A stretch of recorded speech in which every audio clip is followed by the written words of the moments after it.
नमस्कार श्रुति साहित्य को आपण मानक स्वागत। आज आलोचना करबा अखिलमोहन पट्टनायकंकर एक सुंदर गल्प शेष चैत्रर संवाद। आसंतु आरंभ करबा गल्पटी। खरा पत्रर नूपुर बजाई बहु बार चैत्र आसीची रतिकांतक जीवन रे, किंतु आजिर एई चैत्र जेमिति रतिकांतक पई एक विशेष संवाद बहन करी आनिथिला। रतिकांतक बयस केते 42 कि 43 सेथि प्रति आदौ से मनोयोगी नुहंती, किंतु से निजे तांकर परिवार और बंधु महल गोटे सत्य जानती जे से बहु दिन यौवन को पछरे पकाई आछंती। अतिक्रांत यौवन रतिकांत तांको कान पाखरे धळा बाळ गुडीक सहित अति घनिष्ठ भाबरे परिचित हेई सारिलेनी। रतिकांतंकर गोटे दिन बेले बेले मने पड़े। दिने मन खुशी रे कोन गोटे गीत गाई गाई बाथरूम भितर बाहरी आसु आसु रतिकांत देखंती तांका सामने रे ठिया होई रहिछि तांकर झियो मिता। सामने रे दीर्घ यूकालिपटास गछर शाखारे बसी रहितिबा निसंग कपतटी को चाहि रही मिता एक अपूर्व भंगिमारे ठिया होई रहिथिला। रतिकांतंकर मने हेला किशोरी मिता जेमिति ठिया होई रहिछि समागत यौवन जलप्रपातर शीर्षतम बिंदुरे।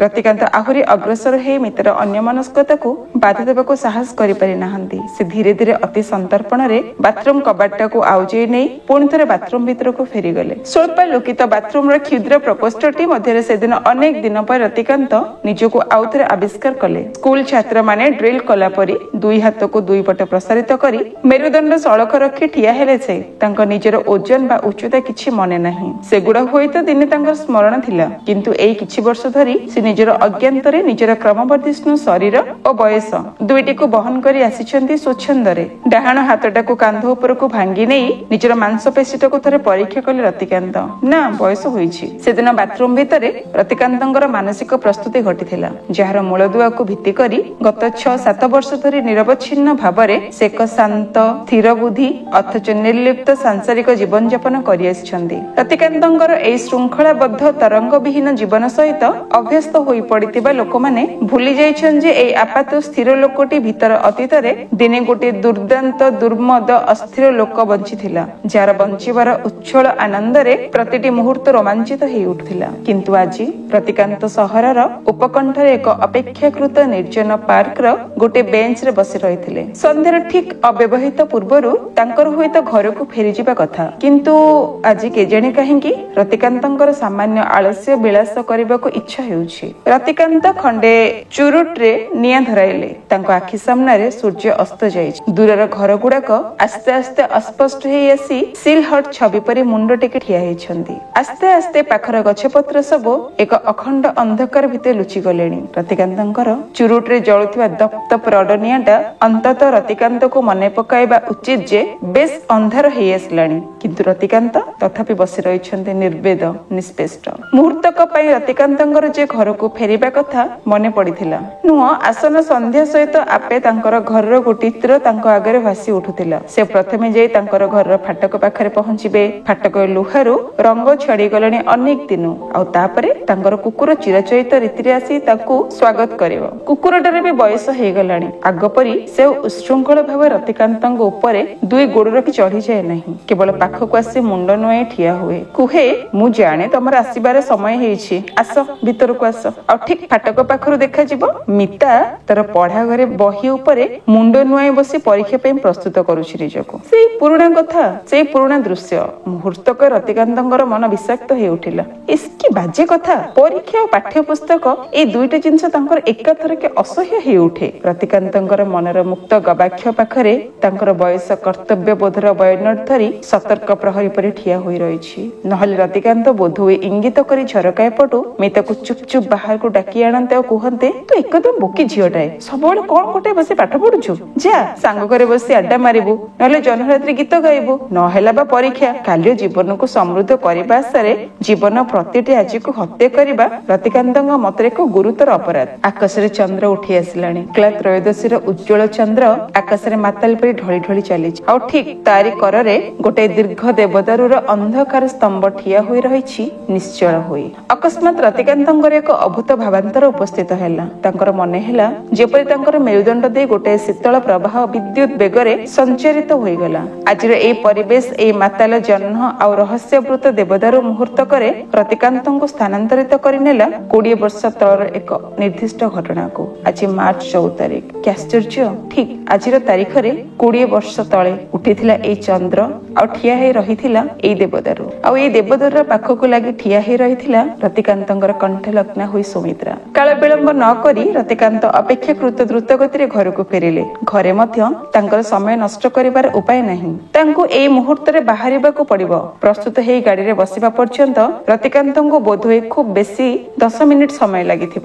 ସ୍ଥିତାଧୀ ରତିକାନ୍ତଙ୍କର ଏଇ ବ୍ୟତିକ୍ରମ ପାଇଁ ରତିକାନ୍ତଙ୍କର ପରିବାର ବର୍ଗ ସମସ୍ତେ ବେଶ ଆଶ୍ଚର୍ଯ୍ୟାନ୍ୱିତ ହେଇଥିଲେ ମଧ୍ୟ ରତିକାନ୍ତଙ୍କର ଅଭୂତ ବ୍ୟକ୍ତିତ୍ୱ ସମସ୍ତଙ୍କୁ ନୀରବ ରହିବାକୁ ବାଧ୍ୟ କରିଥିଲା। ଗତ 6-7 ବର୍ଷ ଧରି ରତିକାନ୍ତ କେବେ ହେଲେ ନିଜେ ଗାଡି ଚଳାଇ ନାହାନ୍ତି, କିନ୍ତୁ ଆଜି ଡ୍ରାଇଭରକୁ ମନା କରିଦେଇ ରତିକାନ୍ତ ଯେତେବେଳେ ଗାଡିର ଷ୍ଟାର୍ଟ ଦେଲେ ସେତେବେଳେ ରତିକାନ୍ତଙ୍କ ସ୍ତ୍ରୀଙ୍କର କ୍ଷୀଣ ପ୍ରତିବାଦ ଇଞ୍ଜିନର ଖରଖର ଶବ୍ଦ ଭିତରେ ଏକ ନିଷ୍ଫଳ ଅଭିମାନ ପରି କୁଆଡେ ବିଲୀନ ହୋଇଯାଇଥିଲା। ରତିକାନ୍ତ ତାଙ୍କର ଛୋଟ ଟୁରର ଗାଡିରେ ବସି ଚାଲିଛନ୍ତି ରାସ୍ତା ଉପରେ। ତାଙ୍କୁ ଯିବାକୁ ହେବ ପ୍ରାୟ 10 ମାଇଲ। ଆକାଶରେ ଚନ୍ଦ୍ର ଅନେକ କିଛି ବାଟ ଉପରକୁ ଉଠି ଆସିଲାଣି। ଚୈତ୍ର ସନ୍ଧ୍ୟାର ଉଶୃଙ୍ଖଳ ପବନରେ ରତିକାନ୍ତ ବେଶ ଉତ୍ଫୁଲ୍ଲିତ ହୋଇ ଉଠିଛନ୍ତି। ତାଙ୍କର ମନେ ହେଉଛି ବହୁ ଦିନ ଧରି ବନ୍ଦ ହେଇଯାଇଥିବା ଗୋଟେ ଅନ୍ଧ ଅର୍ଗଳି ଯେପରି ଅକସ୍ମାତ୍ ଉନ୍ମୋଚିତ ହୋଇଆସି ହେଇ ଦୂରରୁ ସେ ଉଲଗ୍ନ ପାହାଡଟା ସେଦିନ ପରି ମଧ୍ୟ ଆଜି ଠିଆ ହୋଇ ରହିଛି, ବିଭୂତି ଆବୃତ ସନ୍ନ୍ୟାସୀ ପରି ଯୋଗାସୀନ ହୋଇ। ସେଇ ପାହାଡକୁ ଗଭୀର ଆଶ୍ଲେଷରେ ବାନ୍ଧି ରଖି ତା ଚାରିପଟେ ବୋହି ଯାଇଛି ଇନ୍ଦ୍ରାବତୀ ନଦୀ। ସେମାନଙ୍କର କିଛି ମନେ ନାହିଁ ଆଜିକି ଠିକ 20 ବର୍ଷ ତଳେ ସେଠିକି ପିକନିକ କରିବାକୁ ଯାଇଥିବା ବହୁ ଲୋକଙ୍କ ମଧ୍ୟରୁ କାହାରି କିଛି ମନେ ନାହିଁ, କିନ୍ତୁ ମନେ ଅଛି ରତିକାନ୍ତଙ୍କର। ସେଦିନର ସେଇ କୋଳାହଳ ଭିତରୁ ସମସ୍ତଙ୍କ ଅଗୋଚରରେ ରତିକାନ୍ତ ଓ ସୁମିତ୍ରା ଓହ୍ଲେଇ ଆସିଥିଲେ ପାହାଡ ତଳର ସରୁ ଘାଟି ରାସ୍ତା ଉପରକୁ। ରାସ୍ତା ଉପରକୁ ଆସି ସେମାନେ ଟିକେ ଆଶ୍ୱସ୍ତି ଅନୁଭବ କରିଥିଲେ। ପିକନିକର ସମସ୍ତ କୋଳାହଳ, ତାସ ଖେଳ, ସଙ୍ଗୀତ ଚର୍ଚ୍ଚା, ଏପରିକି ପେଟ୍ରୋମ୍ୟାକ୍ସ ଲାଇଟ୍ ସବୁ କିଛି ସେଦିନ ସେମାନଙ୍କର ମନେ ହେଉଥିଲା ଅଶ୍ଳୀଳ, ଅତିରିକ୍ତ, ଅନର୍ଥକ।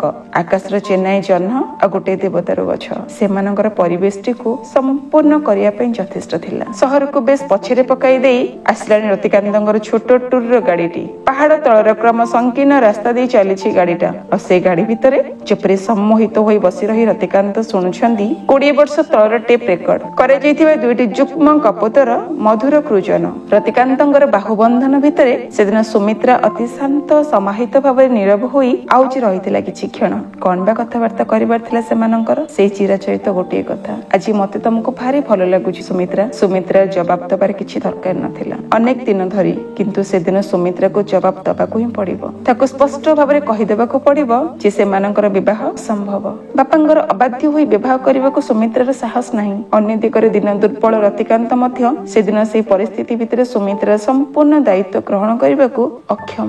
ଆଜି ସେମାନଙ୍କର ଶେଷ ଦେଖା, ହୁଏତ ଦେଖା ନ ହୋଇପାରେ। ଦେଖା ନ ହେବା ମଧ୍ୟ ସବୁ ଦିଗରୁ ନିତାନ୍ତ ଉଚିତ। ପିକନିକର ଲୋକମାନେ କ୍ଳାନ୍ତ ହେଇଯିବେଣି। ଭୋଜି ଆରମ୍ଭ ହେବାର ଠିକ ପୂର୍ବରୁ ହୁଏତ କେହି କେହି ଦୁହିଁଙ୍କର ଅନୁପସ୍ଥିତି ଆବିଷ୍କାର କରିପାରନ୍ତି ଏବଂ ତା ପରର ଅବସ୍ଥାଟା ଏକବାରେ ସ୍ପୃହଣୀୟ ନୁହେଁ। ସେମାନଙ୍କୁ ଖୁବ ଶୀଘ୍ର ଫେରିଯିବାକୁ ପଡିବ ସେମାନଙ୍କ ସହିତ ଯୋଗ ଦେବାକୁ ନକଲି ମୁଖା ପିନ୍ଧି। ଫେରିଯିବାର ଠିକ ଅବ୍ୟବହିତ ପୂର୍ବରୁ ରତିକାନ୍ତ ଗୋଟିଏ ପ୍ରତିଶ୍ରୁତି ଦାବି କରିବ ସେ, କୁହ ସୁମିତ୍ରା, ଆଜି ଠିକ 20 ବର୍ଷ ପରେ ଆମେ ଯିଏ ଯେଉଁ ଅବସ୍ଥାରେ ଥାଏ ନା କାହିଁକି ଆଉ ଥରେ ଯେମିତି ଆମର ଏଇଠି ଦେଖା ହୁଏ, ଠିକ ଏଇ ପାହାଡ ତଳେ। ଏଇ ପ୍ରତିଶ୍ରୁତି ଯେ କେତେ ଦୂର ରକ୍ଷା କରାଯାଇ ପାରିବ ବା ରକ୍ଷା କରାଯିବା ଉଚିତ ସେଥିପ୍ରତି କାହାର ସେଦିନ ତିଳେ ହେଲେ ଖିଆଲ ନଥିଲା। ବୟସର ବହୁ ନିରର୍ଥକ ଖିଆଲ ପରି ଏଟା ମଧ୍ୟ ଗୋଟେ ନିରର୍ଥକ ପ୍ରତିଶ୍ରୁତି। ତଥାପି ସେଇ ଦେବଦାରୁ ଗଛକୁ ସାକ୍ଷୀ ରଖି 2 ଜଣ ଯାକ ଏଥିରେ ଏକମତ ହୋଇଥିଲେ। ରତିକାନ୍ତଙ୍କର ଟୁରର ଗାଡି ଘାଟି ଉଠିବାକୁ ଆରମ୍ଭ କରିଛି। ରତିକାନ୍ତ ଭାବୁଛନ୍ତି କେବଳ ସୁମିତ୍ରା କଣ 20 ବର୍ଷ ତଳର ସେଇ କ୍ଷୀଣଥୈନ ପ୍ରତିଶ୍ରୁତି ମନେ ଥିବ? ଆଜିକାଲି କେଉଁଠି ସୁମିତ୍ରା? ବହୁ ଦିନ ଧରି ରତିକାନ୍ତ ସୁମିତ୍ରାର କୌଣସି ଖୋଜ ଖବର ରଖିନାହାନ୍ତି। ସୁମିତ୍ରା ହୁଏତ ଭାରତବର୍ଷ ବାହାରକୁ ଚାଲି ଯାଇଛି ୟା ଭିତରେ, କିନ୍ତୁ ରତିକାନ୍ତଙ୍କର ଏ ଅଭୂତ ଖିଆଲ କାହିଁକି? କିନ୍ତୁ କିଏ ଜାଣେ, ହୁଏତ ସୁମିତ୍ରା ଆସି ରତିକାନ୍ତ ପାଇଁ ସେଠି ଅପେକ୍ଷା କରିଛି। ନିର୍ଜନ ଆଉ ସଂକୀର୍ଣ୍ଣ ଘାଟି ରାସ୍ତା ଉପରେ ରତିକାନ୍ତଙ୍କର ଗାଡି ଉଠି ଚାଲିଛି ଉପରକୁ, ଆହୁରି ଉପରକୁ। ମଟରର ଆଲୁଅରେ 2 କରର ଜଙ୍ଗଲ ଭିତରେ ସରୁ ରାସ୍ତାରେ ଦେଖାଯାଉଛି ଖଣ୍ଡେ ଇସ୍ପାତର ଧାରୁଆ ଛୁରୀ ପରି। ଆଉ ଖୁବ ଅଳ୍ପ ବାଟ ଏଇ ଦୂରରୁ ସେଇ ଦେବଦାରୁ ଗଛଟା ସ୍ପଷ୍ଟ ଦେଖାଯାଉଛି। ମଟରଟା ଯେତିକି ଆଗକୁ ଆସୁଛି ରତିକାନ୍ତଙ୍କର ଉତ୍କଣ୍ଠା ଯେ ଉଦ୍ବେଗ ବଢି ଚାଲିଛି ଆହୁରି ଉପରକୁ। ଖୁବ ଅସ୍ପଷ୍ଟ ଭାବରେ ଦେଖାଯାଉଛି ସେଇ ଦେବଦାରୁ ଗଛ ମୂଳରେ ଠିଆ ହୋଇ ରହିଛି ଗୋଟିଏ ନାରୀ ମୂର୍ତ୍ତି। ଉତ୍କଣ୍ଠା ଆନନ୍ଦର ଅତିଶଯ୍ୟରେ ରତିକାନ୍ତଙ୍କର ସମସ୍ତ ଶରୀରରେ ବେପଥ ଆରମ୍ଭ ହୋଇଛି। ସୁମିତ୍ରା, ତମର କଣ ମନେ ଅଛି ଏତେ ଦିନ ପ୍ରତିଶ୍ରୁତି? କିନ୍ତୁ ଇଏ କଣ? ଦେବଦାରୁ ଗଛ ତଳେ ସ୍ଥାଣୁ ଭାବରେ ଠିଆ ହୋଇ ରହିଛି ସୁମିତ୍ରା, ଯେମିତି ଖଣ୍ଡେ ପଥରକୁ ହାଣି ହାଣି କି ସୁମିତ୍ରାର ମୂର୍ତ୍ତି ଗଢି बढ़ी सेठी सुमित्रार किसी परिवर्तन है ना ए दीर्घ 20 वर्ष भितरे किंतु ये कौन संभव ए 20 वर्ष दीर्घ समय सुमित्रार मुह पर कौन सी छाप रखी जाए नहीं सुमित्रा ठिया ही रही मृत्युंजयी कालंजयी अनंत यौवन उर्वशी परी गाड़ी ब्रेक देले रतिकांत मोटर आलुटा तथापि जलुची संकीर्ण पार्वत्य पथटी को प्रखर आलुअर स्रोत रे उद्भासित करी रतिकांत उन्माद परी दुई हाथ उन्मुक्त करी गाड़ी ओह्लि सुमित्रा आड़क अग्रसर हेले किंतु सुमित्रा दुई हाथ आगक प्रसारित करी केवल इंगित रे जेमिति कहूची आउ आगक आस नहीं रतिकांत मते स्पर्श कर नहीं किंतु सुमित्रार मुहरे कथा नहीं रतिकांत तथापि अग्रसर हेले सुमित्रार प्रतिटी अंग भंगी रे आहुरी अन्य विनयर मूल मिनती स्पष्ट होई उठिछि किंतु रतिकांतंगर स्नायु केन्द्र उत्कीर्ण होई उठिछि रतिकांतंगर प्रसारित बाहु चुकलरु निजको रक्षा करबाको जे सुमित्रा गोटे लंपर डेई पड़िला रास्तार अन्य पटको ठिया हो सुमित्रा जाओ नहीं विचार बुद्धि शून्य भाବରେ चित्कार करी उठले रतिकांत सुमित्रा निरुत्तर रतिकांतंगर कर्कश चित्कार प्रतिध्वनि केवल पर्वत उपत्यकार दोहरी दोहरी फेरी आसिला सुमित्रा गोटे लंपरे घाटरे तळको डेई पड़िला और ता सहित मध्यम तळको डेई पड़िले प्रसारित पानी रतिकांत सुमित्रा को आलिंगन करिवार निष्फल प्रयास रे रतिकांतंगर शेष चित्कार सुमित्रा केवल प्रतिध्वनि छलरे घुरी बुल्ला से पार्वती उपत्यकार निर्जन वायुमंडल मथित करी आकाश रे त्रयोदशी चंद्र खंडे कला बादल कबलित होई चंद्रन रे छटपट हेउथिला एठी शेष हैला गप शेष चैत्रर संवाद कपटी आपनको केमति लागिला कमेंट करी निहाती जणाइबे हां जदी चैनल नुआ अछंदी सब्सक्राइब करबा को भूलिबेनी रहछु नमस्कार।